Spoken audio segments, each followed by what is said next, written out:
بسم اللہ الرحمن الرحیم۔ کتاب من کی دنیا، ڈاکٹر غلام جیلانی برق۔ عقل و دل و نگاہ کا مرشد اولی ہے عشق، عشق نہ ہو تو شرع و دین بت کا دائے تصورات۔ اقبال۔ اس کتاب کی پہلی اشاعت 1960 میں ہوئی، اشاعت دوم 1963 میں، اشاعت سوم 1970، اشاعت چہارم 1981، اشاعت پنچم 1982، اشاعت ششم 1984، اشاعت ہفتم 1987، اشاعت ہفتم 1987، اشاعت ہشتم 1990، اشاعت نہم 1992، اشاعت دہم 1994، 11ویں اشاعت 1996 میں، جبکہ 12ویں اشاعت 1997۔ اس کتاب کا 12واں ایڈیشن با اہتمام ادارہ معارف اسلامیہ کیمبل پور شائع کیا جا رہا ہے۔ یہ ادارہ شیخ غلام علی اینڈ سنز لمیٹڈ لاہور کا شکر گزار ہے کہ اس نے طباعت و اشاعت کی ذمہ داری قبول فرمائی۔ مصنف کی دیگر تصانیف: دو قرآن، حکمائے عالم، دو اسلام، امام ابن تیمیہ انگریزی میں، امام ابن تیمیہ اردو، آئین فطرت، لمحات برق، ایک اسلام، معجم القرآن، پیام اردو، انفعال، کلہائے ایران، حیات سکندر، ہم اور ہمارے اسلاف، فرما روایان اسلام، حرف مہرمانہ، اللہ کی عادت، بھائی بھائی، یورپ پر اسلام کے احسان، دانش رومی و سعدی، اسلام اور عصر حاضر، عصر رواں، مسائل نو، دانش عرب و عجم، فلسفیان اسلام، مورخین اسلام، رمز ایمان، تاریخ و انتخاب حدیث، کئی سو مقالات، 110 مقالات کا اردو ترجمہ برائے ادارہ معارف اسلامیہ اردو، پنجاب یونیورسٹی لاہور۔ اس کے مندرجات کی فہرست کے بعد حرف اول شروع ہوتا ہے۔ بچہ جب تک ماں کے پیٹ میں ہوتا ہے یہی سمجھتا ہے کہ کائنات صرف 1 فٹ لمبی اور 6 انچ چوڑی ہے، اس میں کہیں روشنی موجود نہیں، اور کہ وہ اس کائنات میں تنہا ہے۔ باہر آتا ہے تو اسے بے شمار انسان، پرندے، حیوان اور درخت نظر آتے ہیں، نیز ایک ایسی دنیا جو زمین سے آسمان تک اور افق سے افق تک پھیلی ہوئی ہے۔ کیا یہ ممکن نہیں کہ زندگی ایک قدم اور آگے بڑھ کر ایک ایسی دنیا میں پہنچ جائے جس کی بے کراں وسعتوں کے سامنے یہ دنیا رحم مادر کی حیثیت رکھتی ہو؟ تمام فلسفوں اور مذہبوں کی بنیاد اس نظریے پر ڈالی گئی ہے کہ حیات میں تسلسل ہے۔ انسان پیدا تو ہوتا ہے لیکن مرتا نہیں۔ جب یہ جسم خاکی بیکار ہو جاتا ہے تو حیات جسم لطیف میں منتقل ہو جاتی ہے اور اعمال کے مطابق مقام حاصل کرتی ہے۔ تسلسل حیات اور مکافات عمل کا عقیدہ نسل انسانی کا بہت بڑا سہارا ہے۔ ہم اس زندگی میں کتنی ہی دشواریاں، ناکامیاں اور رسوائیاں اس امید پر گوارا کر لیتے ہیں کہ اگلی زندگی میں ان کی تلافی ہو جائے گی۔ اگر آج اس عقیدے کو ہم کسی طرح ختم کر دیں تو ہر طرف قنوطیت چھا جائے، شدت اضطراب میں کروڑوں نفوس خودکشی کر لیں، بھوکے دولت مندوں کے کپڑے نوچ لیں، بلحوث حسن کو اچک لے جائیں، امن عالم برہم ہو جائے اور تمام اخلاقی و روحانی اقدار کا جنازہ نکل جائے۔ آپ نے سنا ہوگا کہ دنیا کا فلسفی اعظم یعنی سقراط اونٹ کے بالوں کا کرتا پہنتا، باسی ٹکڑے کھاتا اور ایک ٹوٹے ہوئے مٹکے میں رہتا تھا۔ یہ بھی سنا ہوگا کہ ایک بلند مقصد کی خاطر ابراہیم علیہ السلام آگ میں کود پڑے تھے۔ مسیح علیہ السلام نے صلیب قبول کر لی تھی اور حسین علیہ السلام نے اپنا سارا خاندان کربلا کے میدان میں کٹوا دیا تھا، اور یہ بھی کہ سرور عالم صلی اللہ علیہ وآلہ وسلم کی کل کائنات ایک اونٹنی، ایک گھوڑا، کھدر کا ایک جوڑا اور بان کی ایک چارپائی تھی۔ 7 دن بھوکے رہتے تھے، با60 سی رحلت تک چین کا ایک لمحہ بھی نصیب نہ ہوا۔ رات کو عبادت، دن کو سیاسی تبلیغی اور انتظامی مصروفیات، سال میں 2-3 جنگوں کی تیاری اور استغنا و بے نوائی کا یہ عالم کے انتقال سے پہلے حضرت عائشہ سے فرمایا، عائشہ میری بالین کے لیے 2 دینار رکھے ہیں، انہیں اللہ کی راہ میں دے ڈالو، مبادا کہ رب محمد سے بدگمان ہو کر ملے۔ سوال یہ ہے کہ ان دانیان راز فطرت، ان ہادیان نسل انسانی اور عظیم مقتدیان کائنات نے یہ رویہ کیوں اختیار فرمایا؟ کیا انہیں حسین محلات، دل نواز جنات اور آسودگی حیات سے خدا واسطے کا بہر تھا؟ کہیں اس کی وجہ یہ تو نہیں تھی کہ وہ اس زندگی کی دل فریبیوں میں الجھ کر اپنی حقیقی منزل سے غافل نہیں ہونا چاہتے تھے، اور انہیں یقین تھا کہ یہاں اللہ کی راہ میں اٹھائی ہوئی ہر مصیبت وہاں جنت میں بدل جائے گی۔ اس دنیا میں وہ لوگ بھی موجود ہیں جو اللہ سے لاکھوں میل دور اور نشہ دولت میں چور ہیں، اقدار عالیہ سے غافل، جزا و سزا کے منکر، مصائب انسان سے بے خبر، بدمست، مغرور اور متکبر ہیں۔ اگر موت کو انجام حیات سمجھا جائے تو قدرتاً سوال پیدا ہوگا کہ ان بدمستوں میں کیا خوبی تھی کہ اللہ نے انہیں اتنا نوازا، اور مسیح و خلیل علیہ السلام نے کیا قصور کیا تھا کہ انہیں جگردوز مصائب کا ہدف بنایا؟ اس سوال کا جواب ایک ہی ہو سکتا ہے کہ دنیائیں 2 ہیں، یہ دنیا جس کی بقا یک شرر بیش نہیں، اور وہ دنیا جس کا کوئی گرہ نہیں۔ کوئی دانش مند چند روزہ عیش کے لیے کروڑوں سال کی زندگی کو تباہ نہیں کر سکتا، اور دانیان راز فطرت نے ہمیشہ یہی کیا کہ اس زندگی کے مفاد کو مقدم رکھا۔ اس سائنسدان سے جو علت کو معلول سے، اسباب کو نتائج سے اور ایکشن کو ریاکشن سے الگ فرض ہی نہیں کر سکتا۔ ہم یہ پوچھنے کا حق رکھتے ہیں کہ جن لوگوں نے دفاع وطن، قیام صداقت اور بقائے انسان کے لیے ظالم و سنگ دل حکمرانوں، ڈاکوؤں اور چوروں کے خلاف جہاد کیا، گھر بار لٹایا، سینوں میں برچیاں کھائیں اور صحراؤں میں تڑپ تڑپ کر جان دی، ان کا صلہ کہاں ہے؟ جس ہلاکو خان نے صرف بغداد میں 18 لاکھ نفوس کو قتل کیا، ہمارے اسلاف کی 2 کروڑ کتابیں دجلہ میں پھینک دیں، اسے کیا سزا ملی؟ خود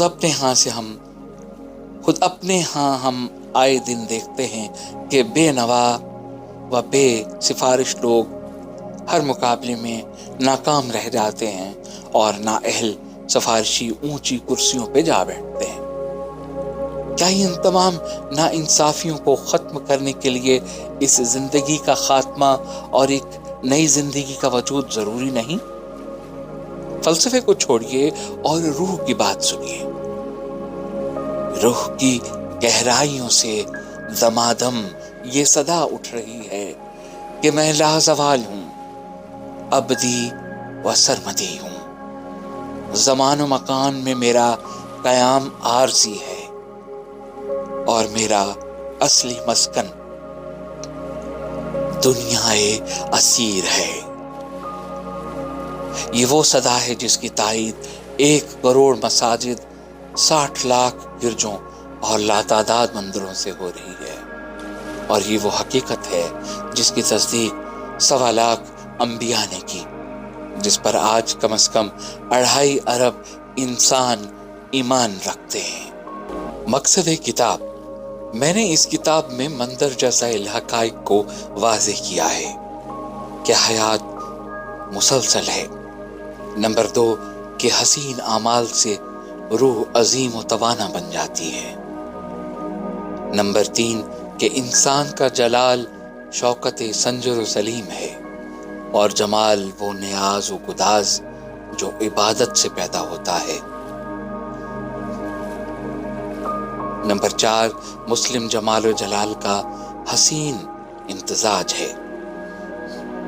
نمبر 5 کہ عبادت سے شخصیت میں مقناطیسی کشش پیدا ہو جاتی ہے۔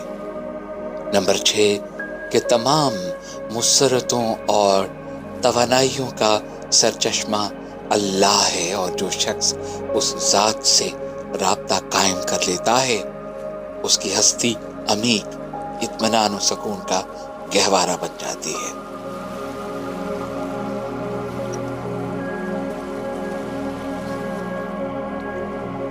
نمبر 7 کہ اللہ سے رابطہ قائم نہ ہو تو پرسنالٹی کھوکھلی ہو جاتی ہے اور صورت بگڑ جاتی ہے۔ نمبر 8 کہ اسیر میں لاتعداد مخفی طاقتیں رہتی ہیں جو اللہ کے بندوں کو ہر علم، ناکامی اور افتاد سے بچاتی ہیں، نیز ان کی ہر جائز خواہش کو پورا کرنے کے لیے اسباب کی غیر مرئی کڑیاں فراہم کرتی ہیں۔ 9 کہ کائنات میں اسیری لہروں کا ایک حیرت انگیز سلسلہ قائم ہے، جن کی وساطت سے ہماری آہیں اور دعائیں حضور باری تک جاتی اور وہاں سے قبولیت و سکون لے کر واپس آتی ہیں۔ 10 کہ جسم لطیف ہوا میں اڑ سکتا ہے اور ماضی و مستقبل کو برابر برابر دیکھ سکتا ہے۔ 11 کہ گناہ بے چینی، مفلسی اور بیماری میں تبدیل ہو جاتا ہے۔ نمبر 12 کہ الہامی الفاظ تو توانائی کے طاقتور یونٹ ہیں جن کی مدد سے امراض کا بھی علاج کیا جا سکتا ہے۔ میرے مخاطب وہ لوگ ہیں جنہوں نے یونیورسٹیوں سے تعلیم حاصل کی اور جو انگریز مصنفین سے مرعوب ہیں۔ میں نے ان لوگوں کی خاطر صرف مغربی حکماں کے انکشافات پیش کیے ہیں اور اپنے اسلاف کا کہیں حوالہ نہیں دیا، البتہ قرآن حکیم کو بکثرت استعمال کیا ہے تاکہ ان پر واضح ہو جائے کہ جن حقائق کی تلاش میں آج علماء مغرب ٹھوکریں کھا رہے ہیں قرآن انہیں 1400 برس پہلے بیان کر چکا تھا۔ بالآخر مجھے اتنا ہی کہنا ہے کہ دنیا میں لاکھ گھومیے، 1000 اسباب عیش مہیا فرمائیے، محل بنائیے، کاریں خریدیے، کچھ کیجیے، سکون کبھی حاصل نہیں ہوگا۔ یہ نعمت عظمیٰ صرف ایک مقام سے مل سکتی ہے اور وہ مقام ہے من کی دنیا۔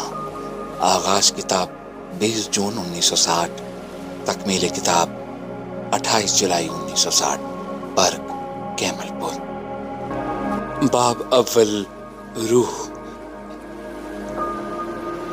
اسرار کائنات میں سے روح سب سے بڑا راز ہے جس کے ادراک سے انسانی عقل ہمیشہ قاصر رہی۔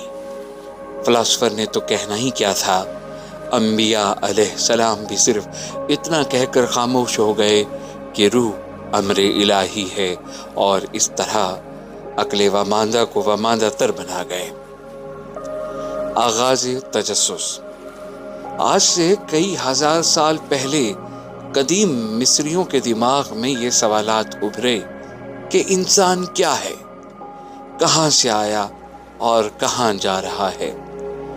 جب انہوں نے دیکھا کہ ہر سال بہار میں پھول کھلتے، پھر جھڑ جاتے اور اگلی بہار میں دوبارہ نمودار ہو جاتے ہیں، تو انہیں خیال آیا کہ شاید حیات غیر فانی ہے۔ اس سلسلے میں انہوں نے سوچنا، پوچھنا اور ڈھونڈنا شروع کر دیا۔ جو کچھ انہیں معلوم ہوا وہ یا تو پتھروں پر لکھ گئے اور یا یہ راز سینہ بسینہ منتقل ہوتے رہے۔ مصریوں کی اس تلاش کو 3 آدمیوں نے قلم بند کیا ہے: سر اے ویلسز، لارڈ لیٹن اور مشہور ڈرامہ نویس ڈوما نے۔ ان کی تحریرات مختلف رسائل میں شائع ہو چکی ہیں۔ چند اور ممالک مثلا یونان، روما، ہند اور بابل ہیں۔ بابل میں بھی یہ تلاش جاری رہی، لیکن سلاطین وقت نے ہمیشہ اس طلب کو ناکام بنانے کی کوشش کی، کیونکہ انہیں معلوم تھا کہ دنیائے دل میں شیخ و برہمن اور تاج و تخت کا گزر نہیں ہو سکتا، اور صاحب دل کسی چنگیز و اسکندر کا اعلی کار نہیں بن سکتا۔ یورپ میں کوپرنیکی پہلا مفکر ہے جس نے 1543 میں انسان کو ایک روحانی حقیقت ثابت کرنے کی کوشش کی۔ کیپلر، گلیلیو، نیوٹن اور ڈارون نے بھی اس مسئلے پر کچھ نہ کچھ لکھا۔ 19ویں صدی میں اس موضوع کی طرف زیادہ توجہ ہونے لگی، چنانچہ 1874 میں سر ولیم کروکس نے کتاب research in the phenomena of spiritualism کے نام سے شائع کی، جسے بڑی مقبولیت حاصل ہوئی۔ فرانس کے فزیالوجسٹ رچرڈ نے اپنی کتاب 30 Years of Physical Research میں عالم روح و اسیر آسٹرل ورلڈ کے وجود کا اعلان کیا۔ سر ولیم بیرٹ نے آن دا تھریشہولڈ آف دا انسین لکھ کر لاتعداد لوگوں کو متاثر کیا۔ وائس ایڈمرل ولیم اسبورن مور نے غیبی آوازوں پر دی وائسز لکھی۔ امریکہ کے ایک وکیل سی رینڈل نے 22 سال کی تلاش کے بعد اپنے مشاہدات و تجربات The Dead Have Never Died میں منضبط کیے۔ اسی موضوع پر مسٹر FWH میئرز کی کتاب Human Personality and Its Survival of Bodily Death 700 صفحات کی ایک محققانہ تحریر ہے۔ کہتے ہیں کہ مصیبت میں خدا یاد آتا ہے۔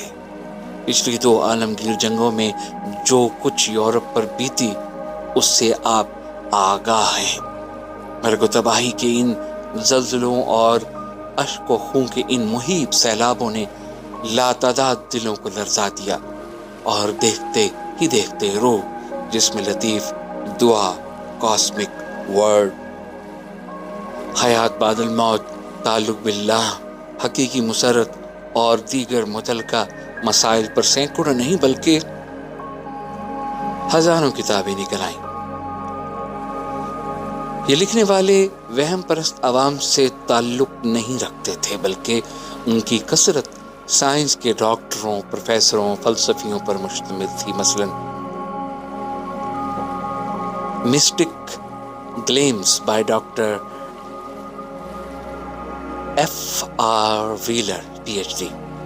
A Yogi in the Himalayas by Dr. Paul Brunton, PhD. Invisible Word by Dr. H. Carrington, PhD. Exploring the Ultra Perspective Faculty by Dr.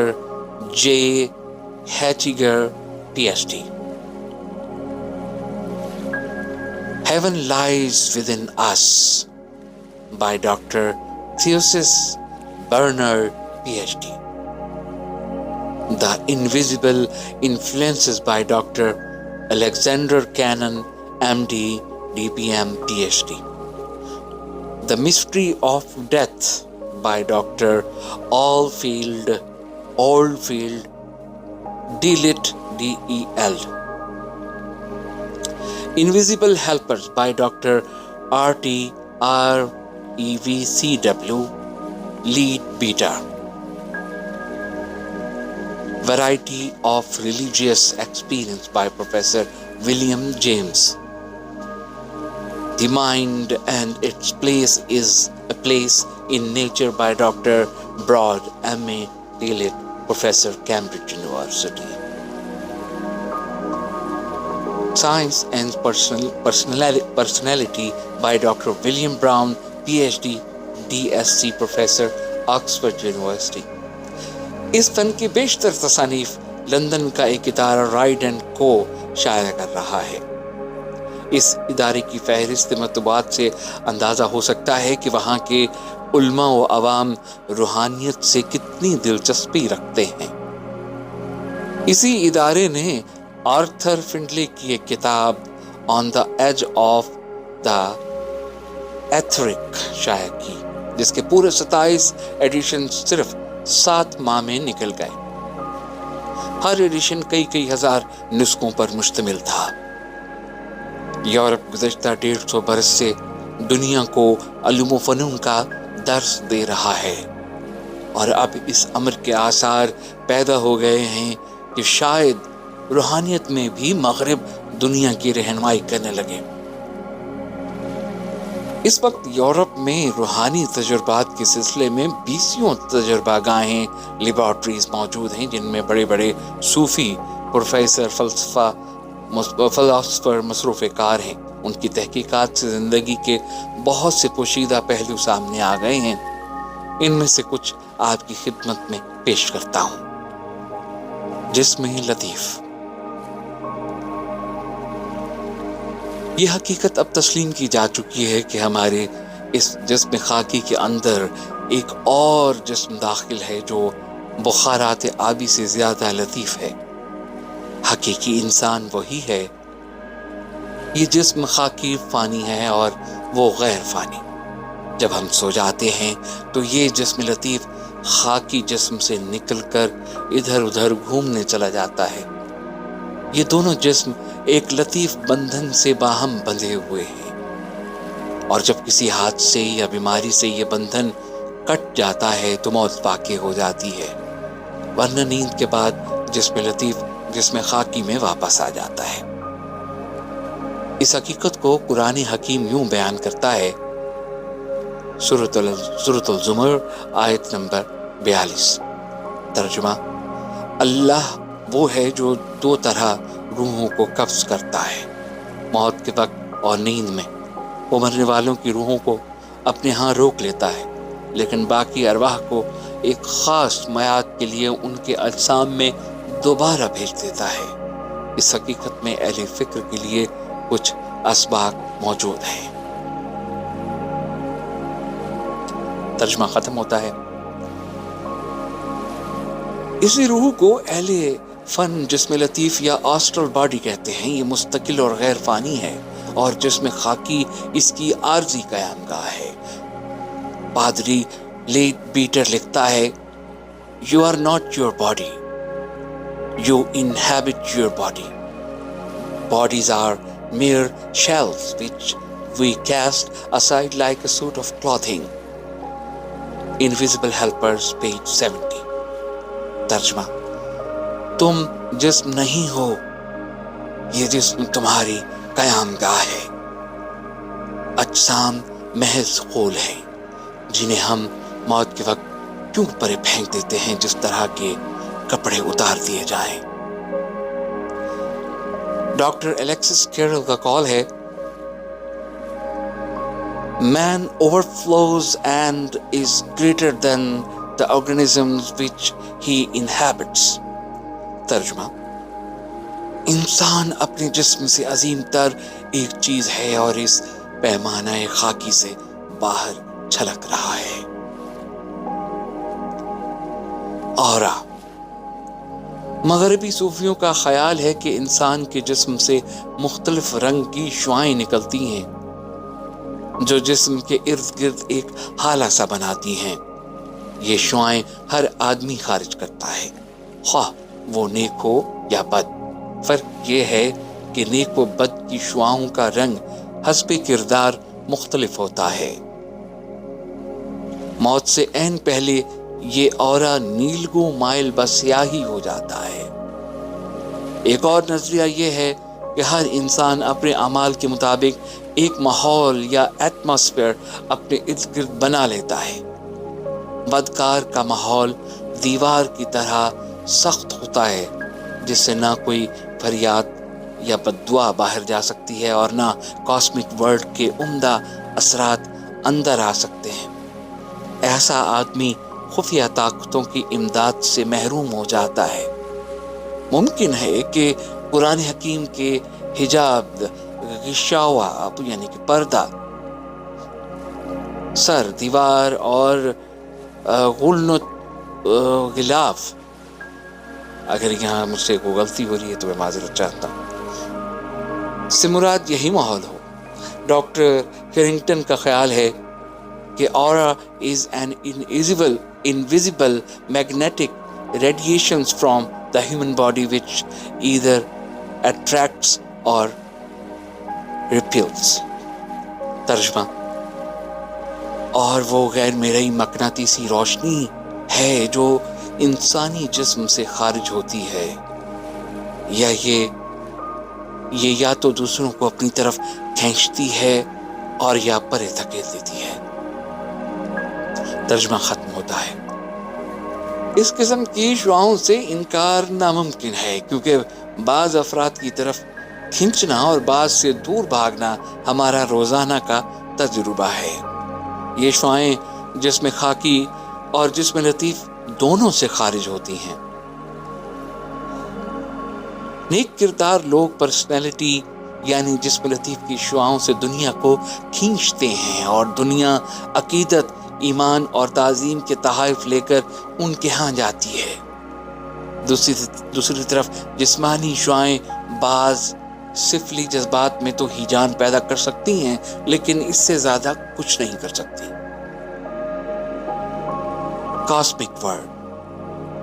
Cosmic word سے مراد ایتھر یا اسیر ہے۔ روحیں اس دنیا سے آئی اور واپس جاتی ہیں۔ روحیں اسی دنیا سے آئی اور واپس جاتی ہیں۔ جن اور فرشتے یہیں رہتے ہیں۔ اس کے 3 طبقے بتائے جاتے ہیں۔ نچلے طبقے میں گنہگار اپنے اعمال کی سزا بھگت رہے ہیں۔ دوسرے طبقے میں متوسط درجے کے اچھے لوگ آباد ہیں۔ تیسرے طبقے میں بلند مرتبہ فلاسفر، اولیاء اور انبیاء رہتے ہیں۔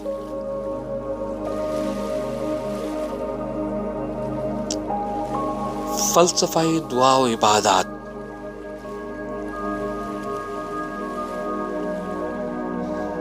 دعا و عبادت کی حقیقت کو سمجھنے کے لیے 2 چیزوں کی تشریح ضروری ہے۔ اول، الفاظ۔ ماہرین روحانیات کے ہاں ہر حرف کا ایک خاص رنگ اور اس میں ایک خاص طاقت ہوتی ہے۔ غیب بینوں نے حروف کو لکھ کر تیسری آنکھ سے دیکھا تو انہیں الف کا رنگ سرخ، بے کا نیلا، دال کا سبز اور سین کا رنگ زرد نظر آیا۔ پھر ان کے اثرات کا جائزہ لیا تو بعض الفاظ کے پڑھنے سے بیماریاں جاتی رہیں، بعض سے بچھو کے ڈنگ کی تکلیف غائب ہو گئی اور بعض سے سانپ تک پکڑ لیے گئے۔ اولیاء و انبیاء کی روحانی قوت بہت زیادہ ہوتی ہے۔ ان کے کلمات میں حیرت انگیز طاقت پائی جاتی ہے، اتنی طاقت کہ ایک صاحب دل ان سے خطرناک امراض و آلام تک دور کر سکتا ہے۔ آسمانوں میں خدا کے بعد سب سے بڑی طاقت حضرت جبریل علیہ السلام ہے۔ وہی جبریل کا کلام ہے اور اسی لیے صحائف الہامی کا ہر لفظ قوت کا ایک خزانہ ہوتا ہے۔ یوں کہہ لیجئے کہ الہامی الفاظ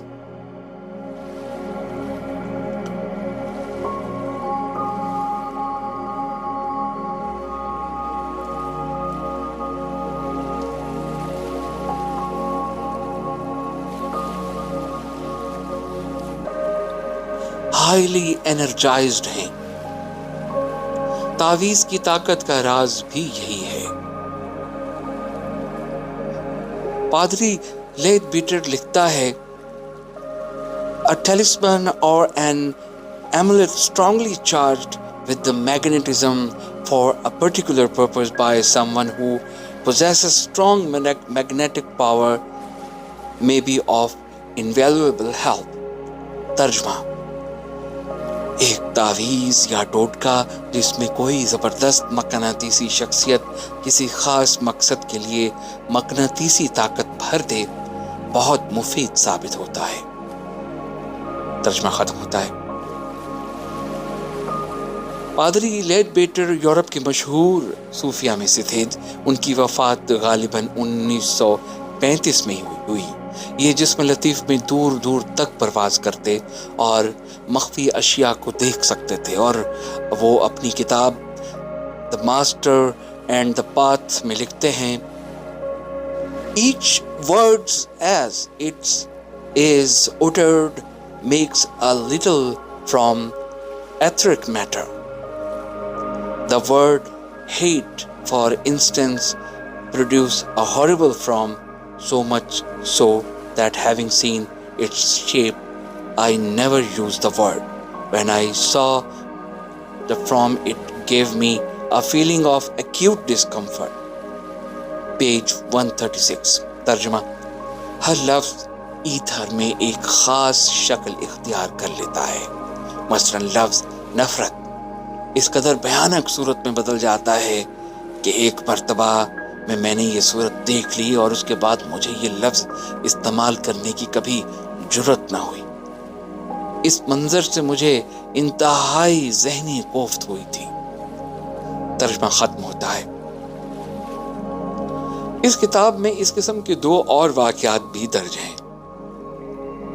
نمبر 1, ایک محفل میں چند احباب گفتگو میں مصروف تھے اور میں ذرا دور بیٹھ کر ان کے اجسام لطیفہ کا مشاہدہ کر رہا تھا.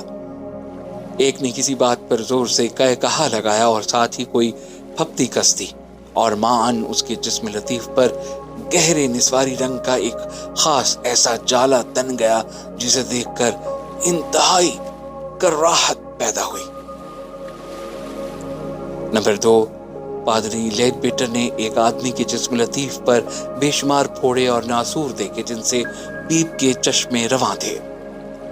پادری اس آدمی کو اپنے ہاں لے گیا, زبور کی چند آیات اسے پڑھنے کو دیں اور تقریباً 2 ماہ کے بعد اس کا جسم لطیف بالکل صاف ہو گیا. الہامی الفاظ اور اسماء الہی میں اتنی طاقت ہے کہ ان کے ورد سے ہماری پریشانیاں اور بیماریاں دور ہو جاتی ہیں.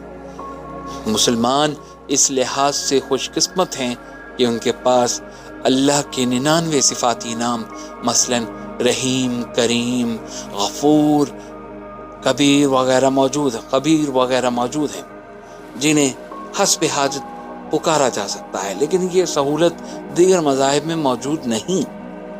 عیسائیوں کے پاس صرف گاڈ ہے، ہندوؤں کے پاس صرف اوم. الفاظ کی یہ طاقت اصل حروف میں ہوتی ہے. اگر کسی لفظ کا ترجمہ کر دیا جائے تو وہ بات نہیں رہتی اور اثر بدل جاتا ہے. جو طاقت یا رحیم میں ہے وہ یا مہربان میں نہیں. یہی وجہ ہے کہ میں ذاتی طور پر نماز کو اردو میں پڑھنے کے خلاف ہوں، کیونکہ قوت کا جو خزانہ الہامی الفاظ اور حضور صلی اللہ علیہ وآلہ وسلم کی تجویز کردہ دعاؤں میں ہے وہ ہمارے الفاظ میں نہیں ہو سکتا. بے شک ہر لفظ ایک یونٹ یا ایٹم ہے جسے اندرونی جذبات کی بجلیاں برکاتی ہیں اور اس کے اثرات اس عالم خاکی اور عالم لطیف کاسمک یا آسٹرل ورلڈ دونوں میں نمودار ہوتے ہیں. اس کی ہلکی سی ایک مثال گالی ہے. گالی کسی تلوار یا توپ کا نام نہیں بلکہ یہ چند الفاظ کا مجموعہ ہے، لیکن منہ سے نکلتے ہی مخاطب کے تن بدن میں آگ لگا دیتی ہے. یہ آگ کہاں سے آتی ہے؟ الفاظ کے اس مجموعے سے. اس کی ایک اور مثال وہ قراہ یا چیخ ہے جو کسی دکھیا کے منہ سے نکل کر تمام ماحول کو بے چین کر دیتی ہے، یا وہ تقریر ہے جو کوئی آتش دان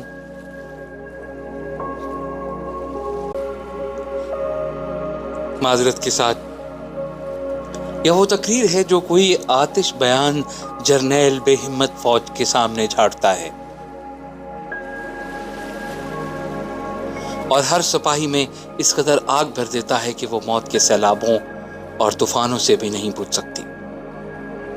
بائبل میں درج ہے by the word of the Lord were the heavens made، ترجمہ خدا کے ایک لفظ سے آسمان پیدا ہوئے۔ بائبل میں آغاز آفرینش کا بیان یوں درج ہے واوین میں، شروع میں اللہ نے زمین و آسمان پیدا کیے، اس وقت زمین ویران اور سنسان تھی، سمندروں پر اندھیرا چھایا ہوا تھا، اللہ کا تخت پانیوں پر تیر رہا تھا۔ پھر God said let there be light and there was a light، خدا نے کہا کہ اجالا ہو جائے اور فوراً اجالا ہو گیا۔ پیدائش 3:1۔ تو یہ تھے اللہ کے وہ الفاظ جن سے کروڑوں آفتاب و ماہتاب وجود میں آئے اور کائنات کے در و دیوار تجلیوں سے چمک اٹھے۔ دوم، امواج اسیر۔ فلسفہ عبادت کے سلسلے میں دوسری توضیح طلب چیز کاسمک وائبریشنز یا امواج اسیر ہیں۔ اب یہ بات ایک سائنسی حقیقت بن چکی ہے کہ ایتھر ایک نہایت حساس چیز ہے جس میں نہ صرف بجلیوں کی کڑک، طیارے کی پرواز اور ٹرین کی حرکت ہی سے لہریں اٹھتی ہیں، بلکہ ایک ہلکی سی آواز اور تارے رباب کی جنبش سے بھی وہاں ہیجان پیدا ہو جاتا ہے۔ ماہرین روح کی تازہ تحقیق یہ ہے کہ آواز تو رہی ایک طرف، وہاں ارادہ و خیال سے بھی لہریں اٹھنے لگتی ہیں۔ کاسمک ورلڈ میں 3 قسم کی مخلوق آباد ہے: جن، فرشتے اور مرے ہوئے لوگوں کے اجسام لطیفہ۔ اس مخلوق اور ساکنان زمین کے درمیان نامہ و پیام یا مدد امداد کا سلسلہ ان کاسمک وائبریشنز کی وساطت سے ہوتا ہے۔ ہم جب کسی مصیبت میں مبتلا ہونے کے بعد نیاز و گداز میں ڈوب کر دعا کے لیے ہاتھ اٹھاتے ہیں تو ہمارے اندرونی جذبات کی قوت، ایموشنل انرجی کاسمک ورلڈ میں زبردست لہریں پیدا کر دیتی ہے۔ جب یہ لہریں فیض رسا طاقتوں سے ٹکراتی ہیں تو انہیں بے چین کر دیتی ہیں۔ وہ یا تو خود ہماری طرف مدد کو دوڑتی اور راستے کی ہر رکاوٹ کو ہٹاتی ہیں، اور یا خیال کی کوئی لہر وہاں سے چھوڑتی ہیں جو ہمارے دماغ سے ٹکرا کر ایک ایسی تجویز کی شکل اختیار کر لیتی ہیں جس پر عمل پیرا ہونے سے ہماری تکلیف دور ہو جاتی ہے۔ یہ یاد رہے کہ بعض امراض و مصائب ہماری بدکاری کا نتیجہ ہوتی ہیں جن سے چھٹکارا صرف اسی صورت میں ممکن ہے کہ ہم پہلے گناہ کو چھوڑیں اور اس کے بعد مخفی طاقتوں کو آواز دیں۔ یہ طاقتیں اللہ کی اجازت کے بغیر حرکت میں نہیں آتی ہیں۔ گناہ اللہ سے بغاوت ہے، اور ایک باغی کو جب تک کہ وہ باغی ہے اللہ سے رحم کی امید نہیں رکھنی چاہیے۔ دعا کے متعلق چند یورپی صوفیوں کے اقوال ملاحظہ ہوں۔ لیگ پیٹر لکھتا ہے کہ prayer is a great outpouring of force in higher plane, a great mental and emotional effort, and in a world which is governed by a law, there can be no effort made which does not produce some kind of results, because action and reaction are inextricably even together. Invisible Helpers, page number 4۔ ترجمہ: دعا کیا ہے؟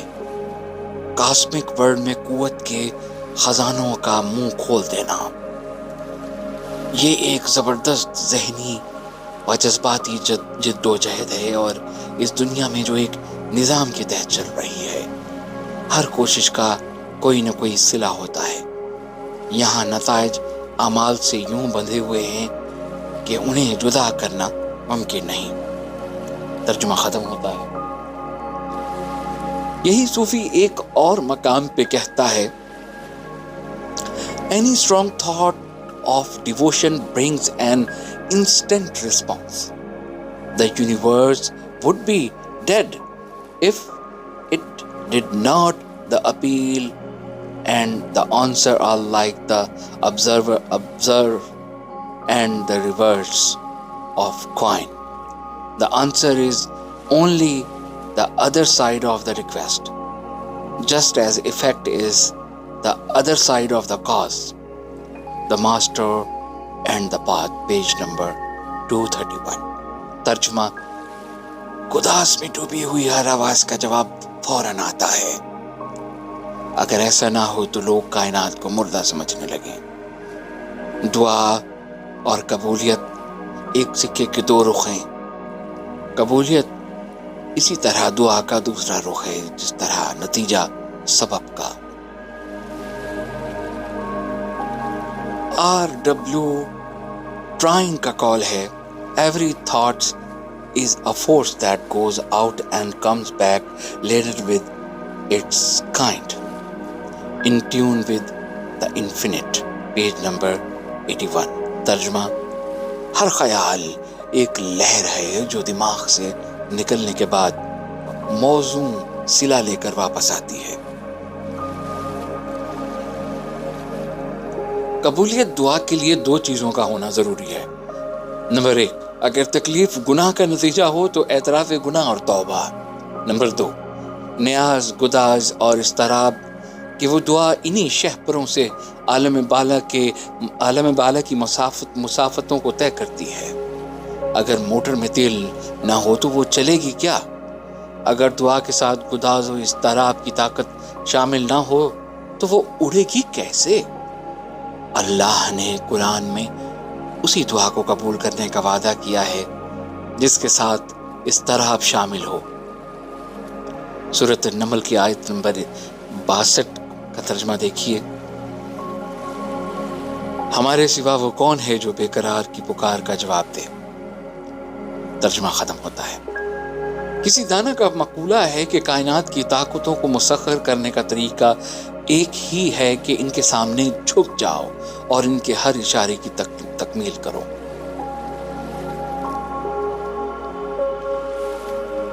By yielding to nature we conquer it. جادو اور عبادت۔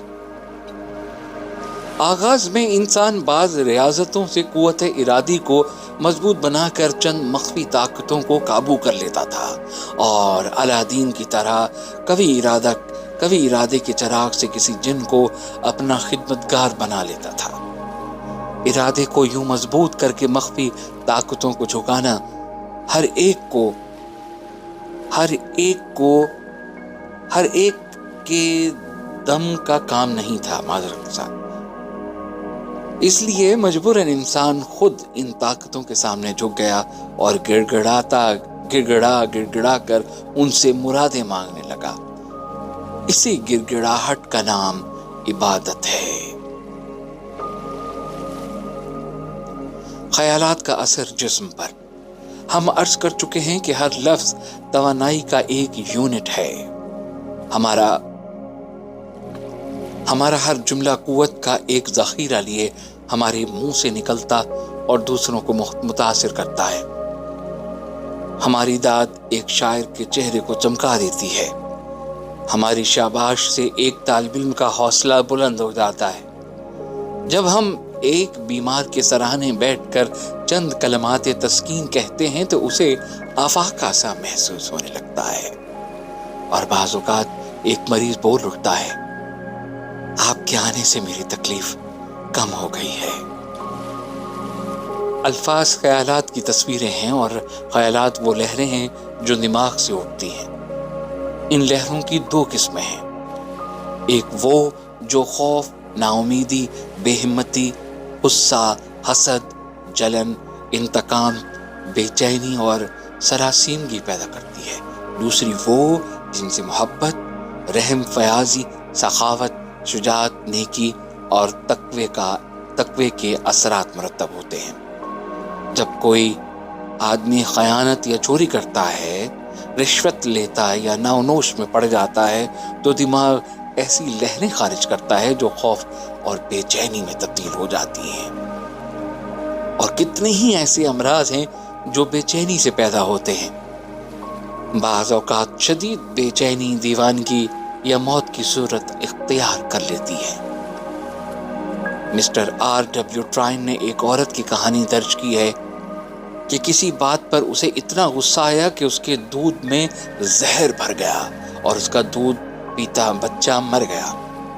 ایک امریکی doctor کا نظریہ یہ ہے کہ بیماری پہلے جسم لطیف کو لگتی ہے اور پھر جسم خاکی میں منتقل ہو جاتی ہے۔ چنانچہ وہ لکھتا ہے،